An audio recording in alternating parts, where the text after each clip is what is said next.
हरितालिका तीज की व्रत कथा की शुरुआत करती हूँ। पौराणिक मान्यता के अनुसार कैलाश पर्वत में भगवान शिव माता पार्वती के साथ नंदी और अपने गणों के साथ बैठे हुए थे। इस अवसर में माँ पार्वती ने शिव जी से पूछा कि हे महेश्वर, मैंने ऐसा कौन सा पुण्य किया था जिसके कारण आप मुझे पति रूप में मिले। आप तो अंतर्यामी हैं, तो आप मुझे अवश्य इस बात को बताइए। इस बात को सुनकर शंकर जी कहते हैं कि हे देवी, आपने तो अति उत्तम पुण्य का संग्रह किया था जिससे आपको मैं प्राप्त हुआ था। आपने भादो मास के शुक्ल पक्ष की तीज के नाम से प्रसिद्ध व्रत का पालन किया था। शिव जी ने कहा, हे गौरी, पर्वतराज हिमालय पर स्थित गंगा के तट पर तुमने अपनी बाल्यावस्था में 12 वर्ष तक अधोमुखी होकर घोर तप किया था। इतनी अवधि तुमने अन्न न खाकर, पेड़ों के सूखे पत्ते चबाकर व्यतीत किए। माघ की विकराल शीतलता में तुमने निरंतर जल में प्रवेश करके तप किया। बैसाख की जला देने वाली गर्मी में तुमने पंचाग्नि से शरीर को तपाया। श्रावण की मूसलाधार वर्षा में खुले आसमान के नीचे बिना अन्न जल ग्रहण किए समय व्यतीत किया। तुम्हारे पिता तुम्हारी कष्ट साध्य तपस्या को देखकर बड़े दुखी होते थे। तब एक दिन तुम्हारी तपस्या को देखकर नारद जी तुम्हारे घर पधारे। तुम्हारे पिता ने हृदय से अतिथि सत्कार करके उनके आने का कारण पूछा। नारद जी ने कहा, हे गिरिराज, मैं भगवान विष्णु के भेजने पर यहाँ उपस्थित हुआ हूँ। आपकी कन्या ने बड़ा कठोर तप किया है। इससे प्रसन्न होकर वे आपकी पुत्री से विवाह करना चाहते हैं। इस संदर्भ में आपकी राय जानना चाहता हूँ। नारद जी की बात सुनकर गिरिराज गदगद हो उठे। उनके तो जैसे सारे क्लेश ही दूर हो गए। प्रसन्न होकर वे बोले, श्रीमान, यदि स्वयं विष्णु मेरी कन्या का वरण करना चाहते हैं तो भला मुझे क्या आपत्ति हो सकती है।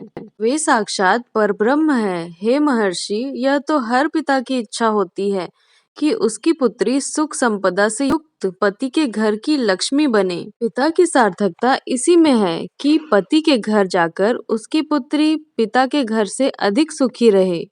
तुम्हारे पिता की स्वीकृति पाकर नारद जी भगवान विष्णु के पास गए और उनसे तुम्हारे ब्याह के निश्चित होने का समाचार सुनाया। मगर इस विवाह संबंध की बात जब तुम्हारे कानों में पड़ी तो तुम्हारे दुख का ठिकाना न रहा। तुम्हारी एक सखी ने तुम्हारी इस मानसिक दशा को समझ लिया और उसने तुमसे उस विक्षिप्तता का कारण जानना चाहा। तब तुमने बताया, मैंने सच्चे हृदय से भगवान शंकर का वरण किया है, किंतु मेरे पिता ने मेरा विवाह विष्णु जी से निश्चित कर दिया है। मैं विचित्र धर्म संकट में हूँ।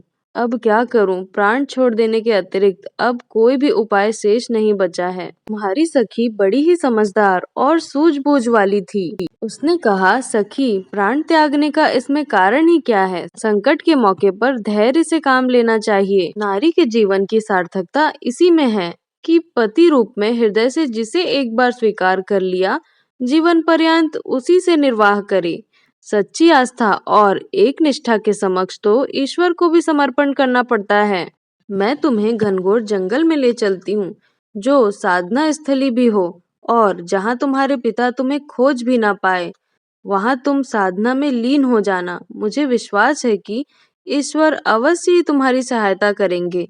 तुमने ऐसा ही किया। तुम्हारे पिता तुम्हें घर पर ना पाकर बड़े दुखी तथा चिंतित हुए।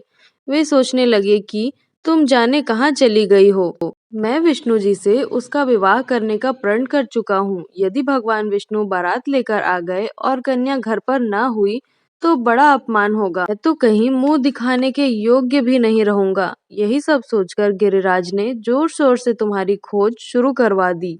इधर तुम्हारी खोज होती रही और उधर तुम अपनी सखी के साथ नदी के तट पर एक गुफा में मेरी आराधना में लीन थी। भाद्रपद शुक्ल तृतीया को हस्त नक्षत्र था। उस दिन तुमने रेत के शिवलिंग का निर्माण करके व्रत किया। रात भर मेरी स्तुति के गीत गाकर जागी। तुम्हारी इस कष्ट साध्य तपस्या के प्रभाव से मेरा आसन डोलने लगा। मेरी समाधि टूट गई। मैं तुरंत तुम्हारे समक्ष जा पहुंचा और तुम्हारी तपस्या से प्रसन्न होकर तुमसे वर मांगने के लिए कहा। तब अपनी तपस्या के फलस्वरूप मुझे अपने समक्ष पाकर तुमने कहा, मैं हृदय से आपको अपने पति रूप में वरण कर चुकी हूँ।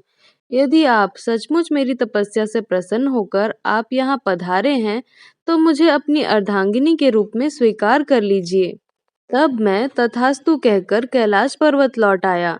प्रातः होते ही तुमने पूजा की समस्त सामग्री को नदी में प्रवाहित करके अपनी सहेली सहित व्रत का पारण किया। उसी समय अपने मित्र बंधु व दरबारियों सहित गिरिराज तुम्हें खोजते खोजते वहां आ पहुंचे और तुम्हारी इस कष्ट साध्य तपस्या का कारण तथा उद्देश्य पूछा। उस समय तुम्हारी दशा को देखकर गिरिराज अत्यधिक दुखी हुए और पीड़ा के कारण उनकी आंखों में आंसू उमड़ आए। तुमने उनके आंसू पोंछते हुए विनम्र स्वर में कहा, पिताजी, मैंने अपने जीवन का अधिकांश समय कठोर तपस्या में बिताया है। मेरी इस तपस्या का उद्देश्य केवल यही था कि मैं महादेव को पति रूप में पाना चाहती थी। आज मैं अपनी तपस्या की कसौटी पर खरी उतर चुकी हूँ। आप क्योंकि विष्णु जी से मेरा विवाह करने का निर्णय ले चुके थे, इसलिए मैं अपने आराध्य की खोज में घर छोड़कर चली गई थी। अब मैं आपके साथ इसी शर्त पर घर आऊंगी कि आप मेरा विवाह विष्णु जी से ना करके महादेव जी से करेंगे।